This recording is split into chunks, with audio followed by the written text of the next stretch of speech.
Mr. Speaker, may I now recognize the Honorable Dante Marcoleta of Sagip Party List for his interpellation. So move, Mr. Speaker. The distinguished Deputy Speaker from Sagip Party List is hereby recognized. Please proceed. Thank you very much, Mr. Speaker. Mr. Sponsor, thank you for the privilege of being able to clarify a few things from the CSC. You know, Mr. Speaker and Mr. Sponsor, the previous hearing in PhilHealth was quite revealing with respect to the Civil Service Commission, because the hearings were able to prove that the Civil Service Commission bestowed exemplary awards to PhilHealth's IT people and those manning its database. If the grant of awards, Mr. Speaker, Your Honor, were proper and I would say meritorious, why is it that the then PCEO admitted that the root of corruption in PhilHealth was due to the fragmented database and deficient IT infrastructure?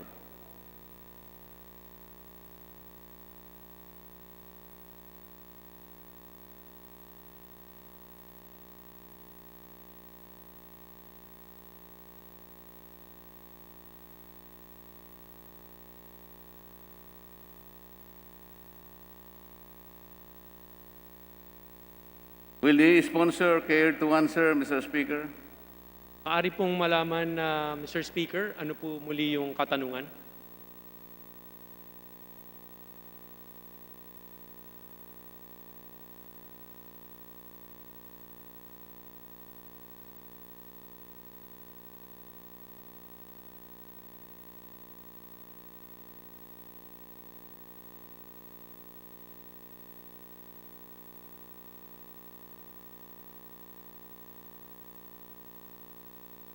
Mr. Speaker, maaari pong malaman sa ating Deputy Speaker, Marcoleta, kung ito po ba yung sinabi ni Ernesto Rivera, 2015 CSC Pag-asa awardee na isang taga Information Technology and Management Department ng PhilHealth na may posisyong Information Officer 2. That's probably correct, Mr. Speaker, Your Honor, because this representation is not familiar with the details. It was only upon the admission during the hearings that this representation came to know that certain exemplary awards were given. And the question if these awards are really necessary and meritorious, why would the previous PCAO of PhilHealth will admit that the root of corruption itself is the deficient IT infrastructure and the fragmented database, which means, Mr. Speaker, this is inconsistent with the admission of the then President and CEO of PhilHealth, meaning to say, Mr. Speaker, Your Honor, the awards are not supposed to have been given. Is it not correct? Mr. Speaker, hindi lang po ang CSC ang kasama sa nagbibigay ng award na ito. Kasama rin po ang iba't ibang mga ahensya at meron po itong criteria kung saan masusing pinag-aaralan kung ang isang empleyado ay karapat-dapat mabigyan ng award. Maari po, Mr. Speaker, na bukod sa mga innovation, bukod po sa mga mahusay na programa na ginawa ng isang awardee, meron pa hong malamang problema ang ahensya ng PhilHealth, kaya po nasabi na meron pong mga kakulangan pagdating sa datos, pagdating ho sa information system. Maari po yan kakulangan sa pondo, sa budget, maari po yan kakulangan din sa suporta ng iba't iba pong mga opisina within PhilHealth, kaya hindi ho na i-implement o kaya hindi man na naiayos ang mga sistema na maaaring makatulong para po sa maayos na datos na mahalaga, lalo na sa isang ahensya katulad ng PhilHealth. So ang sinasabi ko lang po, Mr. Speaker, hindi naman po siguro ibig sabihin na merong kakulangan ang isang organisasyon, ang isang opisina, wala nang mga empleyado na nagpapakita ng tanging husay, tanging talino at galing upang makilala ng Civil Service Commission at ito nga bilang isang pag-asa awardee. So maari pong maraming ibang mga dahilan kung bakit hindi perpekto ang sistema ng PhilHealth, ngunit hindi siguro natin may aalis yung accomplishment ng ilang pong mga empleyado ng PhilHealth, kaya po sila nabigyan ng ganito pong national award, Mr. Speaker. Mr. Speaker, ang sagot po ay puro assumptions lamang. Samantalang ang itinatanong ng kinatawang ito ay definite na tumutukoy sa pinakaugat ng corruption sa PhilHealth. Gusto lang nating ipaintinding mabuti, Mr. Speaker, kung saan pa yung pinagmumulan ng corruption, doon pa nagkaroon ng award. Sana man lang pag-isipang mabuti sapagkat meron pa akong may papakita sa inyong mga ebidensya, Mr. Speaker, Your Honor, na ang nangyayari mismong Constitutional Commission na dapat ito ang nag-uphold ng excellence in public service, sila pa yung nagiging daan para bumaba ang standards ng public service. Halimbawa po,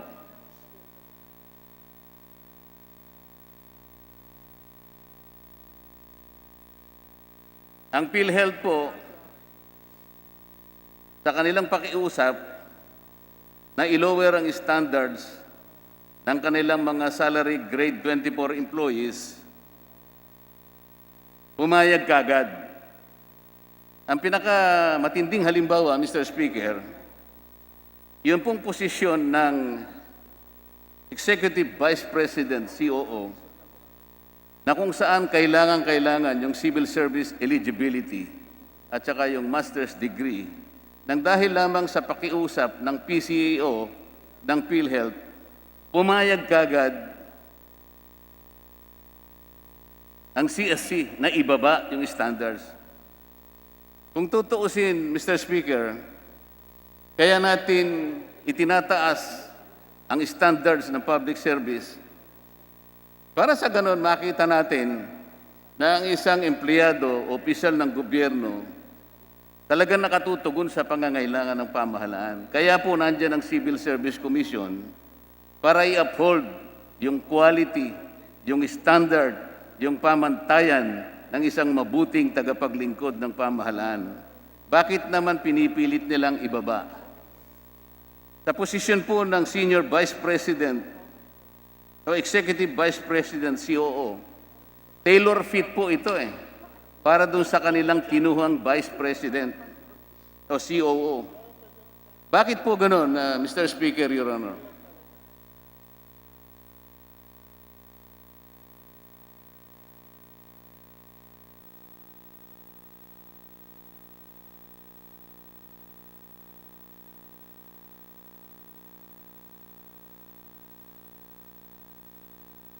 Hindi ba dapat, Mr. Speaker, Your Honor, May request.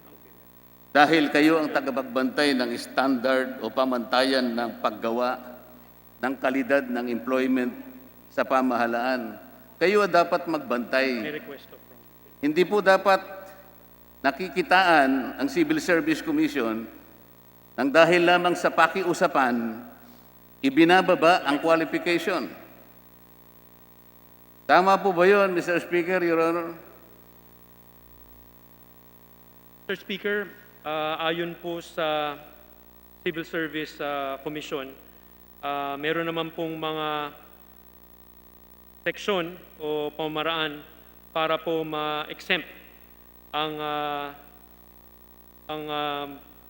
isang empleyado upang makuha ang isa pong posisyon. Ito po yung Section 52 ng RA number 1080. At kung maaari po, babasahin ko. Eligibles shall be exempt from the master's degree requirement for division chief and executive managerial positions, the duties and responsibilities of which involve practice or profession or belong to the same occupational group or functionally related positions as that of the professions regulated by bar or board laws. At dito ho sa binabanggit ng ating pong Deputy Speaker Marcoleta, ito pong naging desisyon ng CSE ay desisyon coming from the NBank. So kaya po pinag-aralan po mabuti at kaya po ni-resolve nila na ito pong qualification standards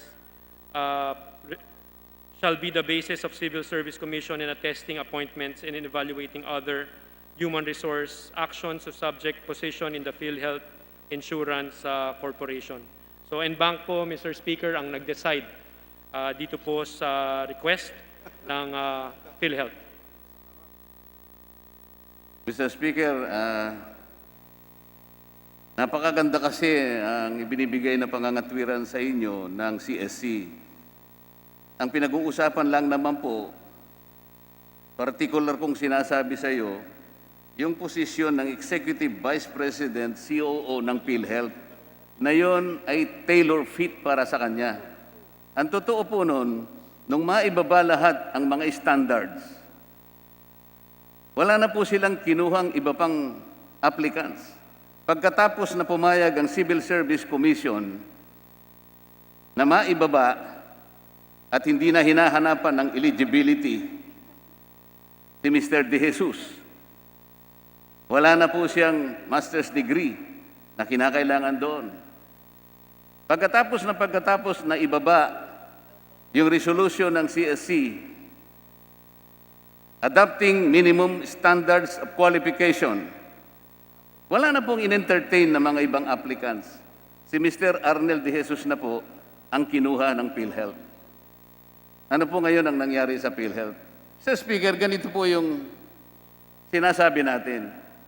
Dapat po ang CSC ang panindiganan yung qualifications na itinatadhana talaga ng mga rules ninyo. Kahit kailan, kahit ano pang sabihin ninyong katwiran o pangangatwiran para lang palusutin ninyo ang isang taong gustong-gusto ninyong ilagay, nangyayari po yun eh. Mr. Speaker, PhilHealth na naman, isang abogado na 6 na taon pa lamang sa pagiging abogado without any litigation experience, nang dahil siya napapunta sa maraming posisyon sa PhilHealth, napagkamalan na napakarami niyang experience, ginawa kaagad Senior Vice President for the Legal Sector. Ano po nangyari sa PhilHealth?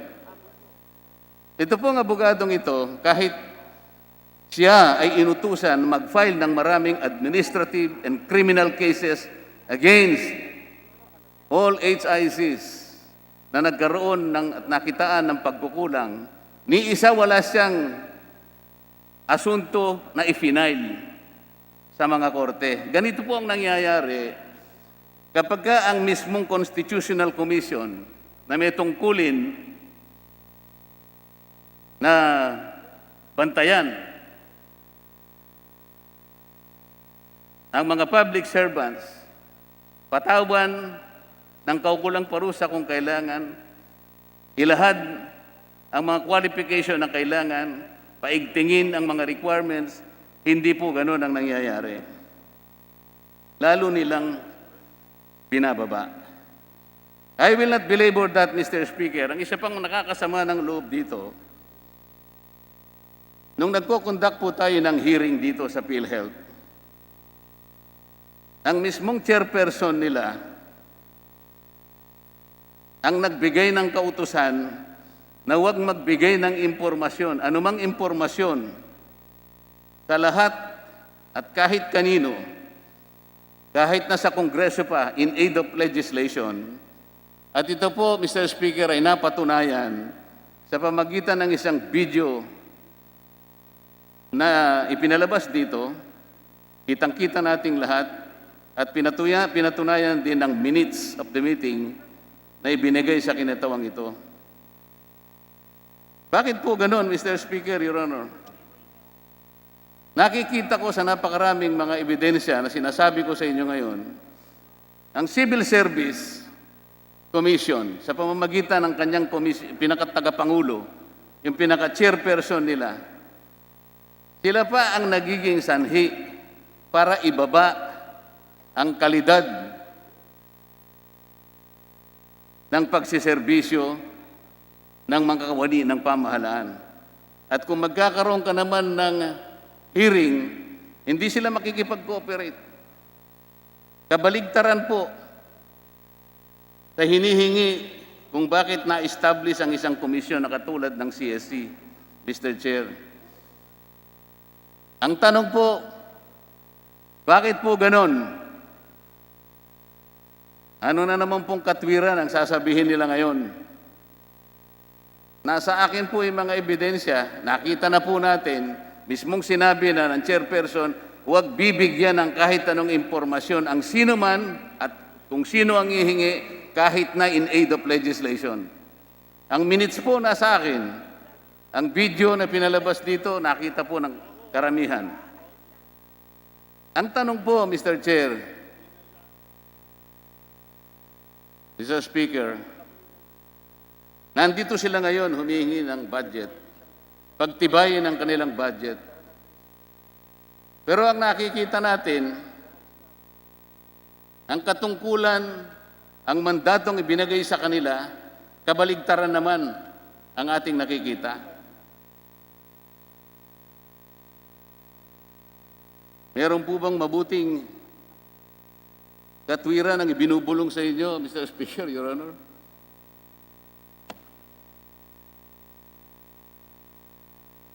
Unang-una, Mr. Speaker, siguro bago ko sagutin yung pangalawang tanong, gusto ko lang po ilinaw dun sa naunang nabanggit ng ating pong mahusay na Deputy Speaker tungkol ho sa mga posisyon na minsan nga nagkakaroon po ng exemption. So gusto ko lang po ipaalala na ang CSC, ang mandato nito is to formulate policies and regulations for the administration, maintenance, and implementation of position classification and compensation, and set standards for the establishment, allocation, reallocation of pay scales, classes, and positions. Mr. yung Speaker, Your nabanggit po- Honor, alam na po natin lahat yan. Tama Hindi po. po yan ang tinatanong ng kinatawang ito. Mr. Speaker, papunta na Ang ho ako tinatanong dun po sa ng tinatanong. kinatawan na ito, bakit po sa dami ng mga requirements na yan, mga policies, mga rules na ini-establish, bakit sila pa mismo ang ibinababa nila ang sariling mga requirements, ang sariling rules para sa mga manggagawang pamahalaan na dapat sana ay binabantayan pati yung uri, yung kalidad, yung competence, sapagkat public service is a public trust. Mr. Speaker, Your Honor. Para ho sa kaalaman ng lahat, Mr. Speaker, katulad na lang nung nabanggit na Senior Vice President position, lahat po yan ay generic. No? So pati ho ang GCG ay hindi po in-identify yung specific Senior Vice President assignment. So hindi rin po ang CSC, hindi rin po alam ng CSC kung sino-sino po yung mga aplikante pagdating ho sa mga posisyon na yan. So nasa ahensya, nasa opisina na nag-a-appoint ang desisyon kung sino po yung mga aplikante at kung sino po yung pipiliin nila.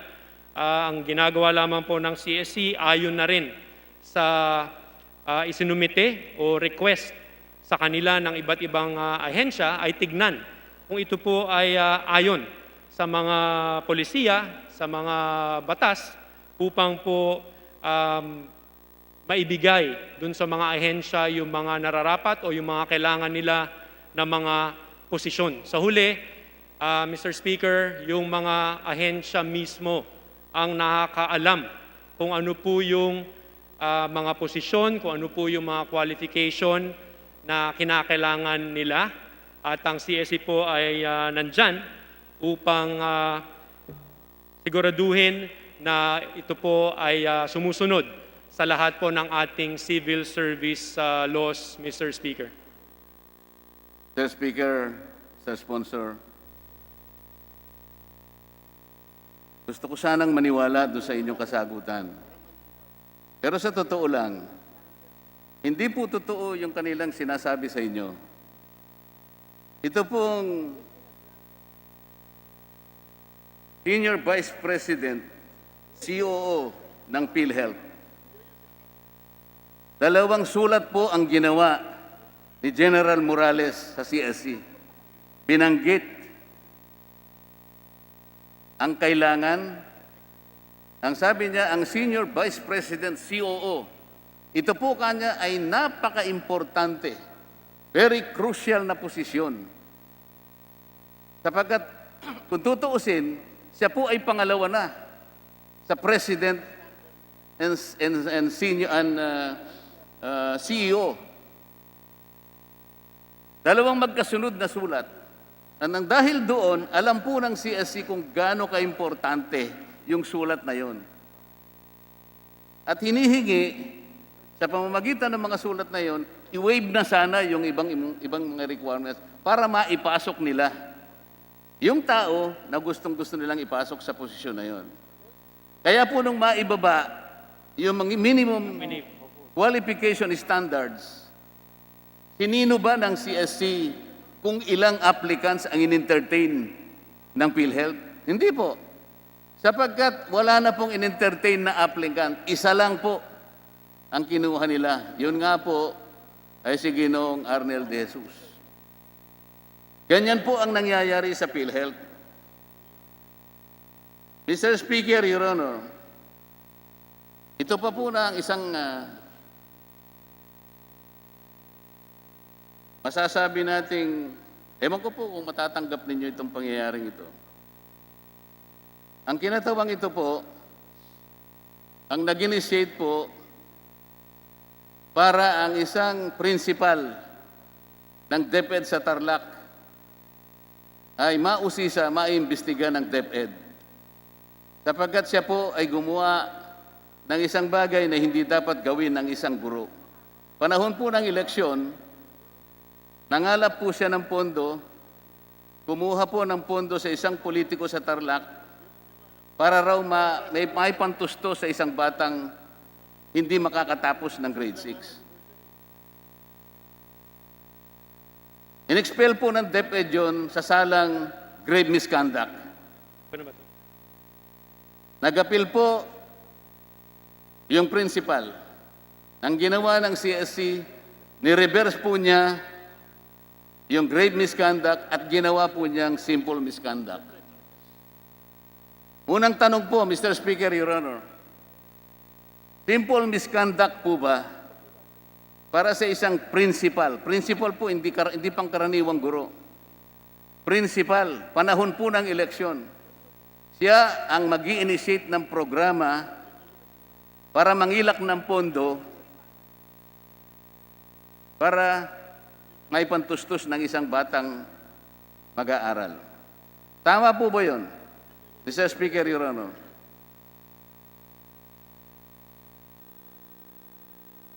Mr. Speaker, ayon po sa CSC, ito pong partikular na kaso na binabanggit po ni Deputy Speaker Marcoleta, kaya po na downgrade ang penalty. Ito pong kadahilanan, cases submitted to the jurisdiction of the NBank is in the exercise of its affiliate jurisdiction.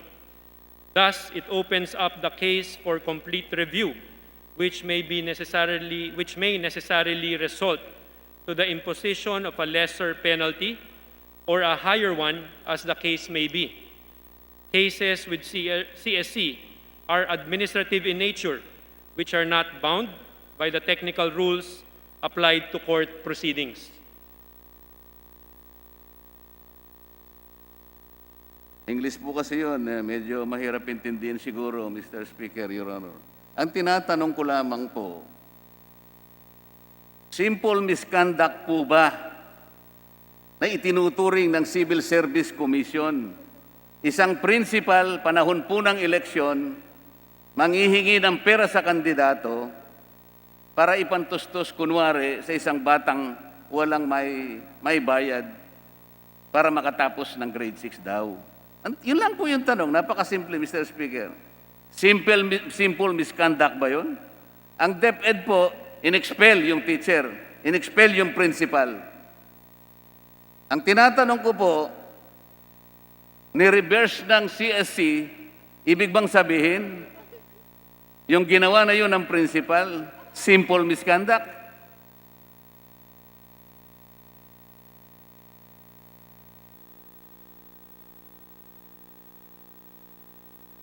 Mr. Speaker, sa dami po ng kaso na umaabot po sa CSC, maaari po yung mga detalye ay hindi na ho nila kabisado, no, sa lahat ho ng mga kaso, sapagkat ang ina-appreciate ng Civil Service Commission ay yung mga submissions na umabot po sa kanila.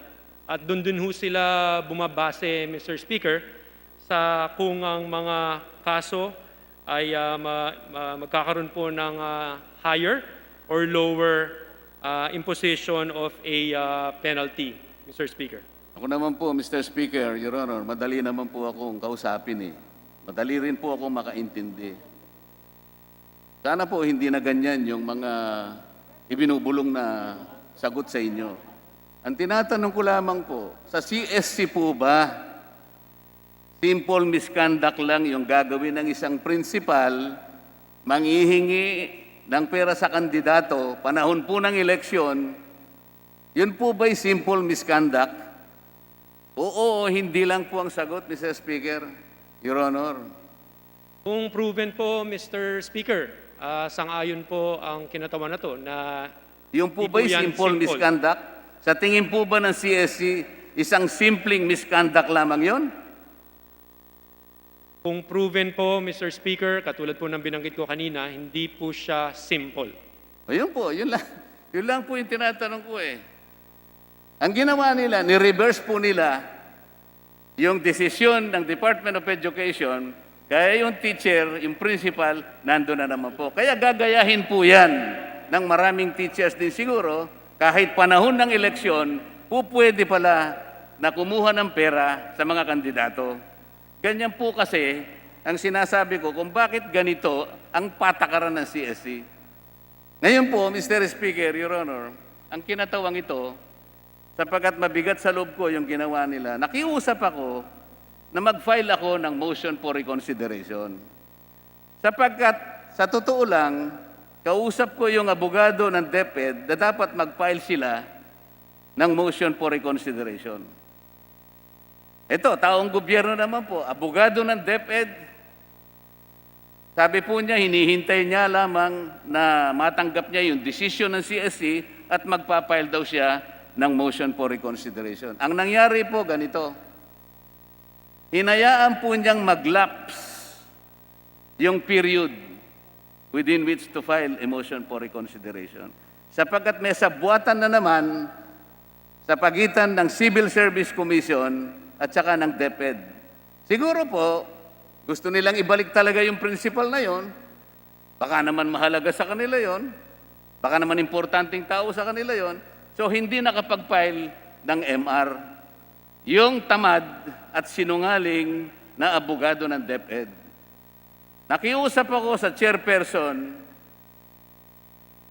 ng CSC, panahon din po ng budget hearing, katulad dito. Sabi ko, Madam, payagan mo ako na lang mag-file ng MR. Sa totoo naman, makikita mo sa mga dokumento ng kaso na yan, ako ang nagpasimuno nito panahon pa ni Brother Armin Luistro na siya yung kalihim ng Department of Education ng panahon na yon. Ano pong nangyari sa motion for reconsideration ko, Mr. Speaker, Your Honor? Denied. Alam po ba ninyo kung ano ang ginawa nilang ground?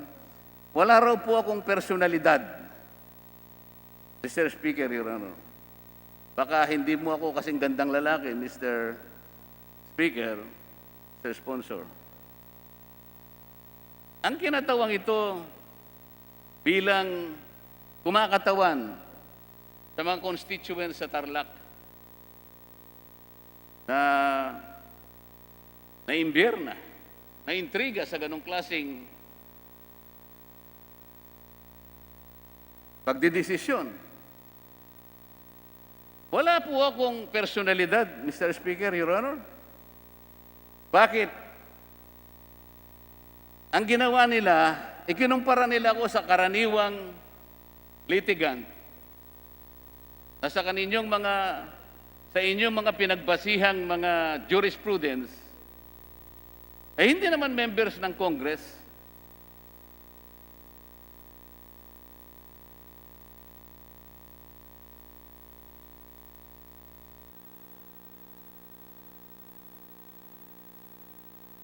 Tama po ba yung ginawa nila, Mr. Speaker, Your Honor?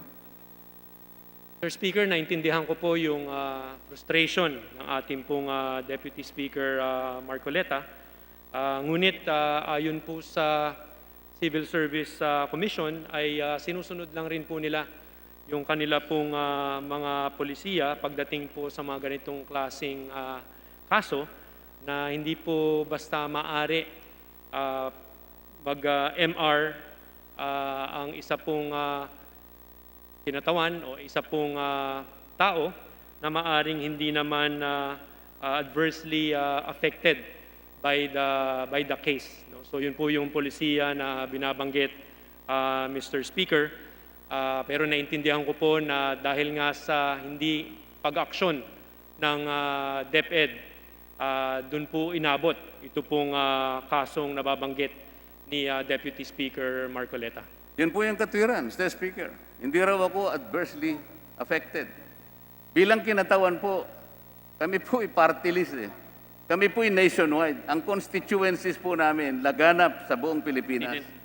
Pagkatapos tatanggalin mo ako ng personalidad para ilaban, ipamanhik, ipagsumamo sa inyo ang kalagayan po ng eskwela at saka ng mga teachers na naperwisyo sa ginawa ng principal na yon.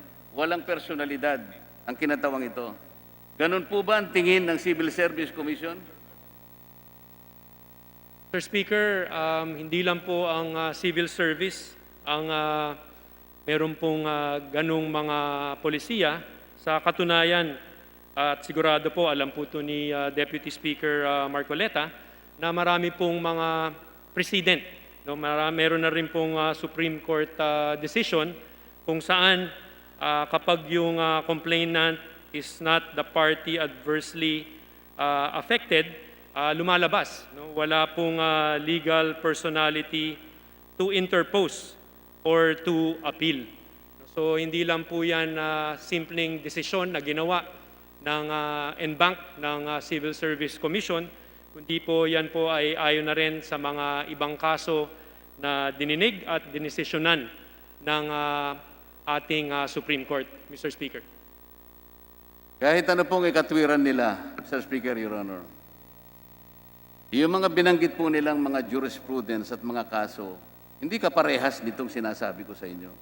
Huwag na silang magtago, Mr. Speaker, sa pangangatwiran na pabaluktot at hindi naman nakasalig doon sa mismong mga facts ng kasong ito.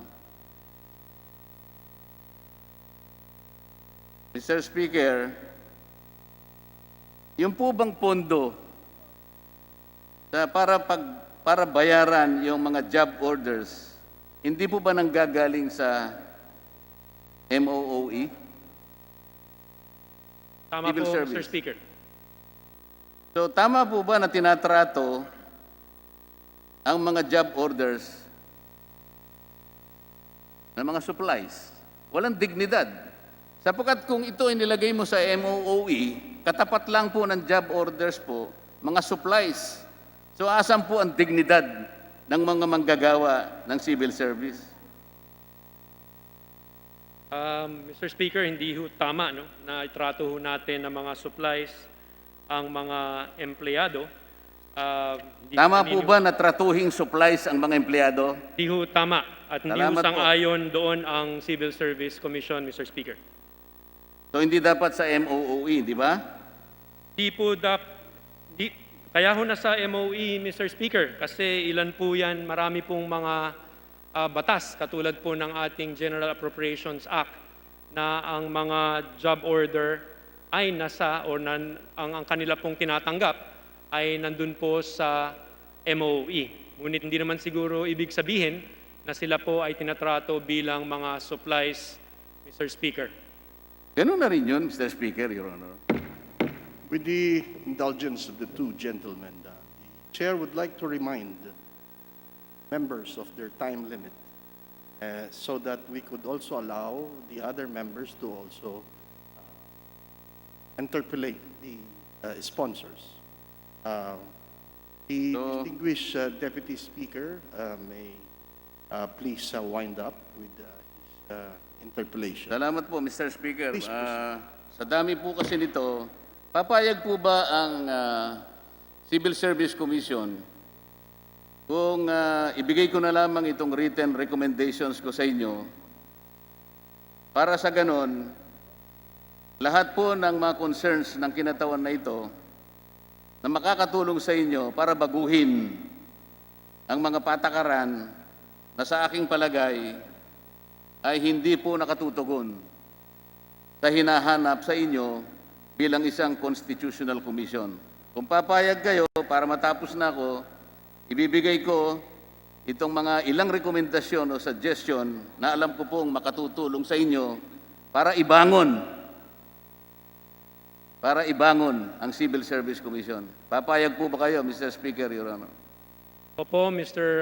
Speaker, napakalaking tulong sa Civil Service Commission na madinig at mabasa ang mga mungkahi ng ating pong Deputy Speaker Marcoleta upang lalo pa hong ma-improve ang pagpapatakbo ng ating Civil Service Commission. So, hindi lang po, huwag niyo lamang pong ipangako, Mr. Speaker, kailangan merong commitment ang Civil Service Commission na ito pong mga suggestions na ito ay inyong pag-aaralang mabuti para makatulong po sa inyo. Mr. Speaker, meron pong matamis na oo ang Civil Service Commission upang pag-aralan mabuti ang mungkahi ni Deputy Speaker Marcoleta. At dahil, Mr. Speaker, kapitbahay lang ho natin ang Civil Service Commission, ay sasamahan ko po si Deputy Speaker Marcoleta upang isa-isahin ang kanya pong mga mungkahi at kung sakali po lahat yan ay mapagbigyan at magamit upang lalong gumanda ang takbo ng Civil Service Commission. With that commitment, Mr. Speaker, Your Honor, pagpapasalamat po ako sa inyo sa panahong ibinigay niyo sa akin. Salamat po, Mr. Sponsor. Maraming salamat din po, distinguished gentleman and Deputy Speaker from Sagip Party List.